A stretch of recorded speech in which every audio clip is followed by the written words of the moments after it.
آج یوم عاشورہ کا دن ہے۔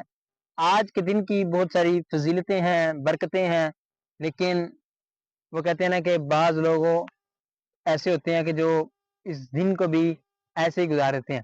آج کے دن حضرت سیدنا امام حسین رضی اللہ تعالیٰ عنہ نے اپنی جان کا نذرانہ پیش کیا۔ آج کے دن حضرت امام حسین رضی اللہ تعالیٰ عنہ نے اپنے سارے گھرانے کو قربان کیا فقط ہمارے لیے، تاکہ ہمارے پاس دین آئے، زندہ ہو کر آئے۔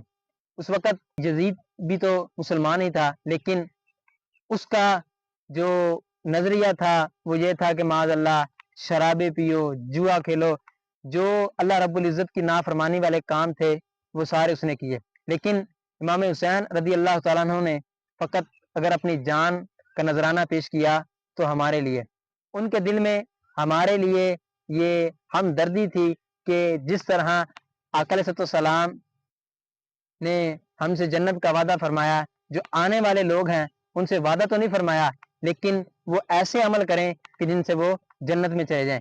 تو امام حسین رضی اللہ تعالیٰ عنہ نے ہمارے لیے دین کی خاطر قربانی دی۔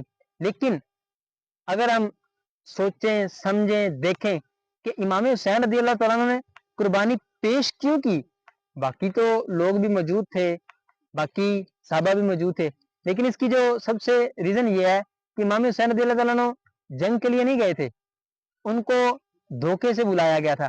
وہ شاعر لکھتے ہیں نا، ان کو دھوکے سے کوفے بلایا گیا، جن کو بیٹھے بٹھائے ستایا گیا، جن کی گردن پہ خنجر چلایا گیا، اس حسین ابن حیدر پہ لاکھوں سلام، السلام یا حسین، السلام یا حسین۔